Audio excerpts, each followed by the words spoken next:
OFM Sport. Niels, game week for you guys. ESA Cup kicking off on Friday. How excited are you guys to get back in the comp? No, I think the whole group, not just the guys that's playing, is excited or are excited for the match. We've been waiting for this after the Ibiza. We had a good pre-season, so I think all the boys are ready to go on Friday.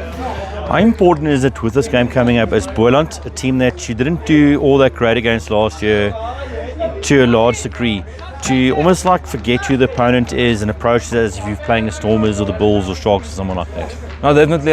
Like you've just said, our record hasn't been that great against them in recent years. But for us as a group, it doesn't matter who we're playing on Friday. We want to start this campaign off well and execute to our standards. So we're looking forward to it.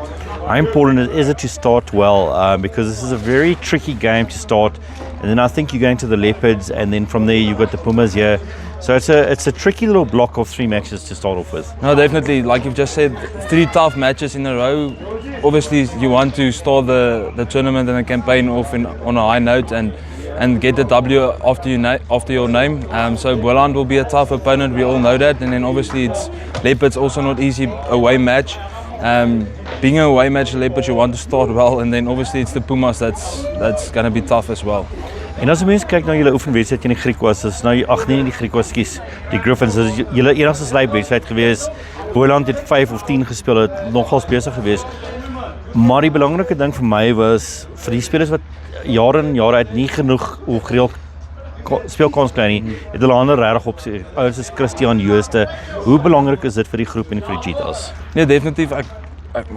Soos jy nou gesê het, ons het nou net die een pre-season gespeel morgen, en wat goed was, wat uitgestaan het, is as die een span afgegaan het en die volgende groep het opgekom, die standaarde het nie geval nie. En dit is goed vir die hele groep, want natuurlik die ouens oefen, jy oefen teen die ouens, en die kompetisie is beter in die groep en die span, en dit verhoog die standaarde. Ek moet nou beter wees, die ou agter my, die ou voor my moet beter wees, want ons iemand wat vir jou posisie kom. So dit is 'n goeie ding om in die groep te hê.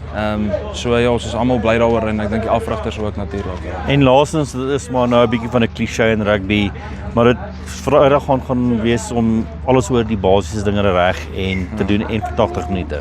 Ja, definitief. Dit is ons albei, dis die eerste wedstryd in die kompetisie, en al het ons net een wedstryd gespeel, al het hulle, ek weet nie hoeveel vooraf wedstryde gespeel nie, dit gaan neerkom op die klein goedjies reg doen, en ek dink ons het nie die illusie van dit gaan maklik wees of hoe dit gaan wees nie. Ons weet ons moet opdaag op die dag en dit wat kom hanteer, ja.